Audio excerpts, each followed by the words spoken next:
Film ini bermula dari sebuah ledakan bom yang meluluhlantakkan bangunan serta persawahan yang asri dan kehijauan. Belum diketahui dalang dibalik pengeboman tersebut siapa, dan inilah Rescue Down. Berlatar di tahun 1965, bertempat di sebuah pangkalan militer Angkatan Laut Amerika. Komplotan tentara menyiapkan rencana untuk menyerang perbekalan Vietnam dalam sebuah misi rahasia. Mereka pun menyaksikan bersama titik-titik pengeboman dan menonton cara bertahan hidup di hutan rimba.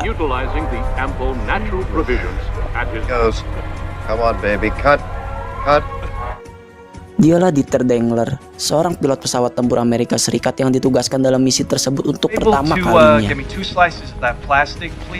Kemudian, tibalah hari di mana Dengler berangkat untuk menuntaskan misi. Dia tidak melakukan sendiri, melainkan dengan 3 orang rekan pilotnya. Pesawat tempur mereka beriringan, menembus langit dan awan putih yang membentang. Lalu sampailah dia di perbatasan Laos dan segera menembakkan amunisi. Namun tiba-tiba, sayap pesawatnya terkena tembakan, menyebabkan pesawatnya hilang ketinggian dan menghantam daratan dengan tajam.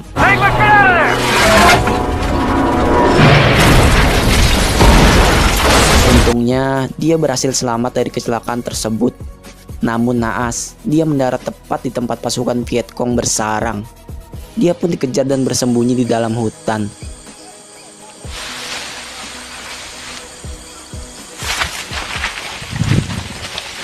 Saat musuh beranjak pergi, Dengler mengendap-endap membasuh tubuhnya yang penuh lumpur sawah.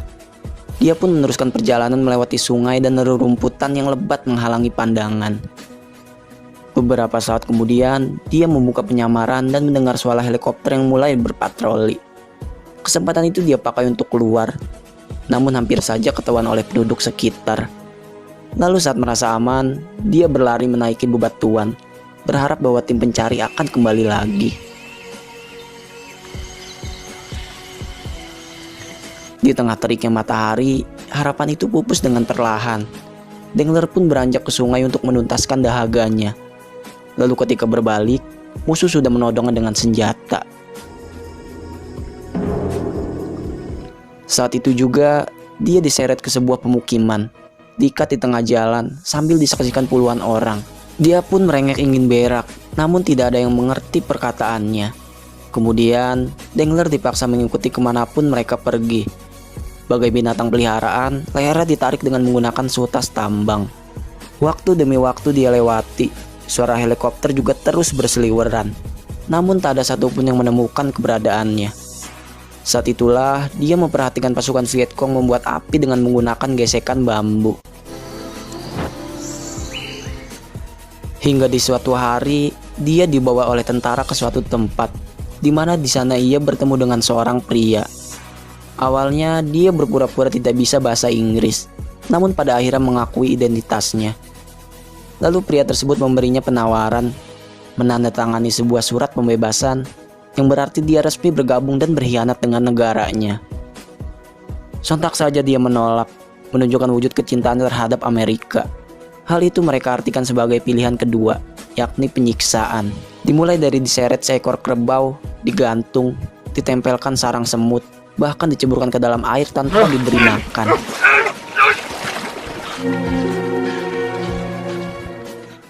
Belum puas dari itu semua, dia juga dibawa ke tempat pengasingan, sebuah camp di mana dia dimasukkan ke dalam gubuk bambu dengan status seorang tawanan. Sampai yang paling mengejutkan, mereka memasung kakinya agar tidak bisa kemana-mana. Beberapa waktu kemudian, dia diizinkan keluar dan berkenalan dengan 5 tawanan yang sekampung dengannya, di mana mereka semua memiliki bentuk yang lebih kacau darinya. Dialah Gen, pria yang sudah 2 tahun tertahan. Juga ada YC, orang Asia yang bekerja untuk Amerika. Begitu juga Visit dan Pochet yang berstatus sama seperti YC. Dan terakhir yang belum lama bergabung bernama Dwayne. Lalu Gen mengenalkan pada penjaga-penjaga camp. Mereka menciptakan panggilan sendiri dimulai dari yang paling kejam yaitu Hitler, yang paling baik bernama Jumbo, serta yang paling gak jelas yang suka jumpalitan. Kemudian mereka dikumpulkan dalam satu gubuk yang sama. Di sanalah Dengler memberitahu niatnya ingin kabur dalam waktu dekat. Namun Gin melarangnya. Dia meyakini bahwa penjaga pasti akan membebaskan mereka jika waktunya tiba. Hal tersebut Dwayne anggap sebagai omong kosong belaka. Sambil berbisik, dia berkata bahwa Dangler tidak akan bisa melarikan diri di tengah hutan tanpa adanya air. Memang gubuk ini bukan penjara, namun hutan di luar sanalah penjara yang sesungguhnya. Upaya kabur di siang hari juga sangat mustahil, karena ada 6 orang giat mengawasi.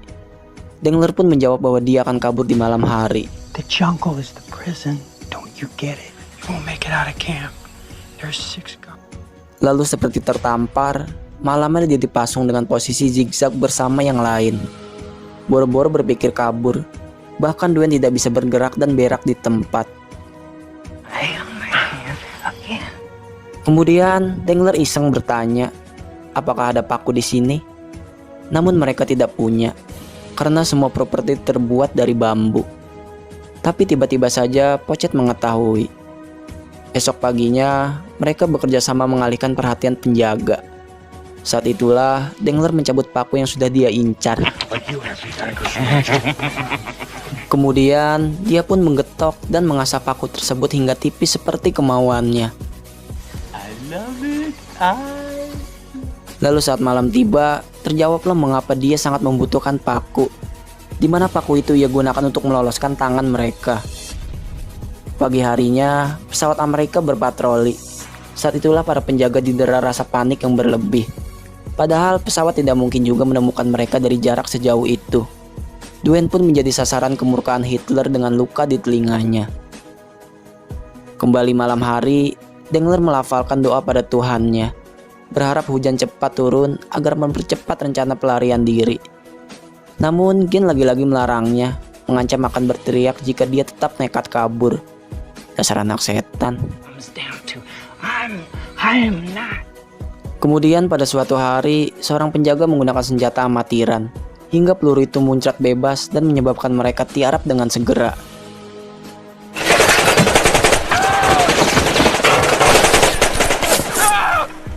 Tak ada korban jiwa, tapi hati saya terluka melihat Dangler memungut sebutir nasi yang jatuh pada meja. Hari demi hari sudah dia lewati, kumis dan jenggot mulai tumbuh dengan lebat. Begitu juga pipinya yang mulai menirus. Selama itu pula, dia mengumpulkan sedikit demi sedikit nasi untuk dia jadikan ransum. Tiba-tiba, teman-temannya memberi ucapan selamat atas kelahirannya.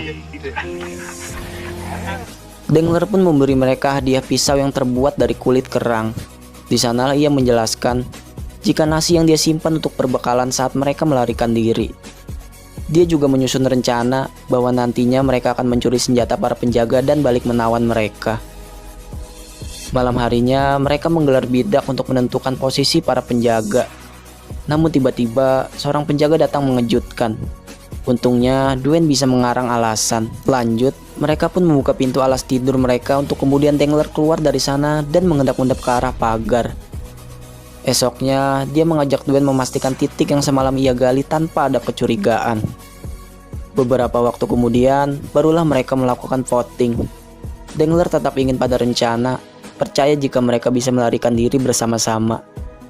Gen tidak mau ikut, sementara Dwayne juga setuju dengan pendapatnya. Sisa dari mereka dalam perasaan kebimbangan.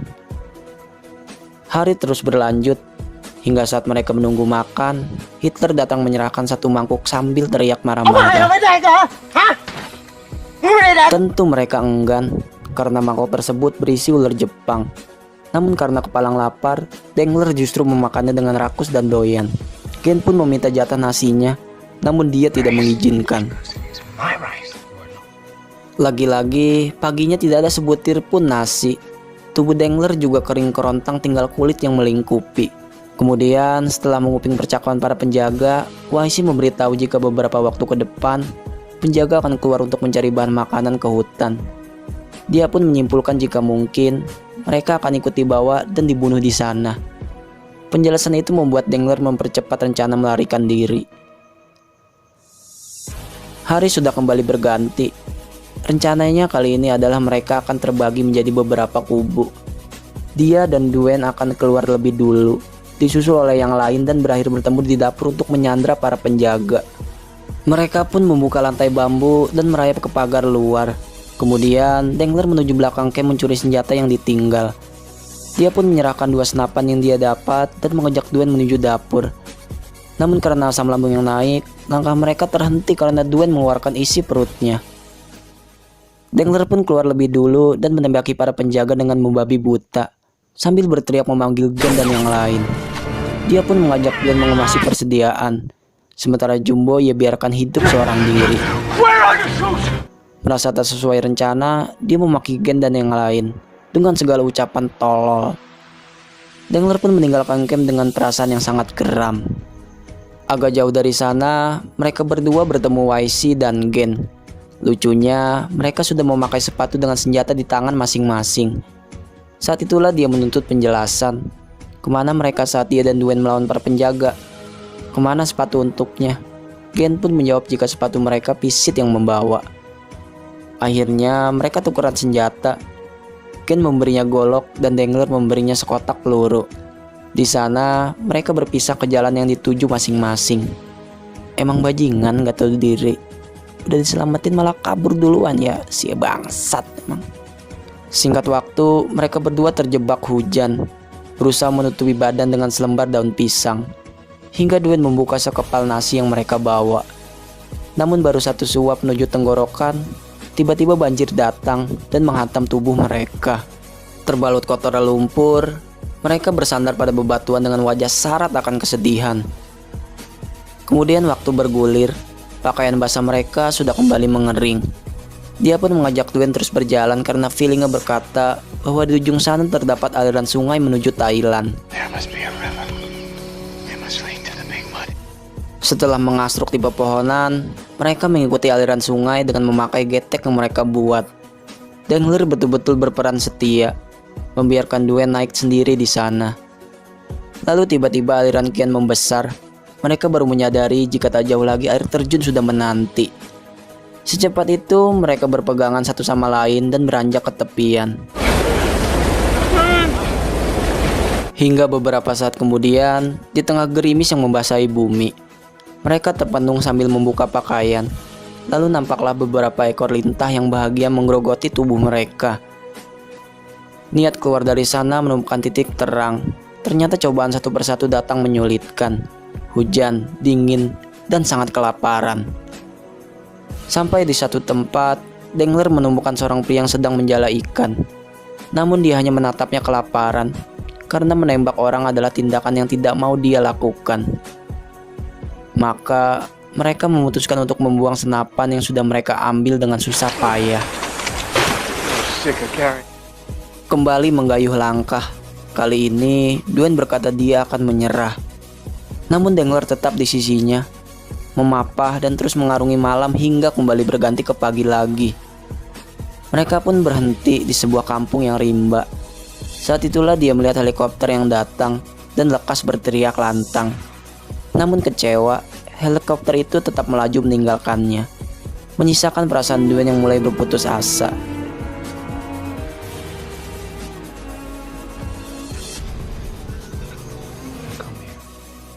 Kemudian Dengler membuat api yang besar, berharap esok keberadaan mereka akan tampak dari atas sana. Namun saat tiba waktunya, dia justru hampir terbunuh sia-sia. Terbangun dengan tubuh ringkih dan bergetar, Dwayne menemukan Dengler yang menunduk lesu. Lantas setelah upaya yang gagal, mereka pun melanjutkan perjalanan menyusuri hutan. Sampai di tengah jalan, mereka melihat bocah yang membawa seember air. Mereka pun mengiba, meminta belas kasihan. Namun bocah itu tak mengindahkan. Justru yang terjadi adalah penduduk datang meneriaki mereka dengan ucapan Amerika. Mereka menodongkan senjata, lalu tiba-tiba saja melayangkan parang tajam yang merobek paha Dwayne. Tak cukup dari itu, mereka juga menebas kepalanya hingga buntung.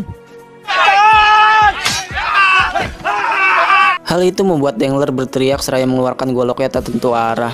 Dia pun berlari sekuat mungkin dan bersembunyi dengan rasa takut yang menyelimuti. Keesokan harinya, dia menemukan makanan sisa dari para tentara. Dia pun menikmati malam yang sunyi dengan sepotong ikan dan bayang-bayang tentang Dwayne yang kedinginan. Paginya, dia menangkap seekor ular dan memakannya hidup-hidup. Lalu tiba-tiba harapannya bersambut. Sebuah pesawat melintas melewatinya. Sesaat kemudian, 2 helikopter juga datang untuk menyelamatkannya. Meski sempat tertatih-tatih, terpeleset beberapa kali, bahkan ditembaki oleh Vietcong, dia pun berhasil naik dengan wajah cengengesan yang terpancar jelas. Dengler pun segera mengenalkan identitasnya, di mana kodenya merupakan Rescue Dan yang berarti penyelamatan fajar. Sampai di pangkalan, dia segera diamankan oleh pria berjas karena misinya bersifat sangat rahasia. Singkat waktu, dokter telah memeriksa keadaannya. 2 pria itu juga tetap mengawasinya. Di sisi lain, sebuah helikopter baru saja mendarat. 4 orang itu turun membawa kue ulang tahun yang amat besar. Kemudian kembali pada Dengler. 2 pria itu mulai menginterogasi, memaksanya menjawab tentang tentara Vietcong yang telah menahannya. Hingga wawancara itu diinterupsi oleh kedatangan teman-temannya. Mereka pun melepas rindu dengan berpelukan, lalu meminta waktu pada penjaga dengan alasan menyerahkan surat dari tunangannya. Kemudian saat penjaga pergi, teman yang bernama Spook menjelaskan jika 2 pria tadi adalah anggota CIA yang nantinya akan membawa dia ke Guam untuk diinterogasi. Itu berarti Dengler tidak akan bisa kembali pada pesawatnya lagi. Maka saat mereka pergi, Spook menyempatkan waktu menemui CIA untuk berkata jika Dengler sangat tercekat dan mungkin memerlukan waktu untuk istirahat. Mereka pun berlari mendorong meja roda hingga mencapai landasan, mengajak Dengler ikut serta yang sejak tadi mereka sembunyikan di kolong meja. Helikopter mereka terbang, diisi dengan tawa lega dan bahagia. Tibalah mereka di pangkalan militer Angkatan Laut. Namun dia disergap kebingungan lantaran dek sepi tak ada orang. Kemudian helikopter mendarat. Dia pun disambut ratusan orang yang berkumpul menanti kedatangannya. Masih menjadi orang linglung, dia diberi penghormatan selamat datang, lalu diserbu dengan pelukan. Good to have you back.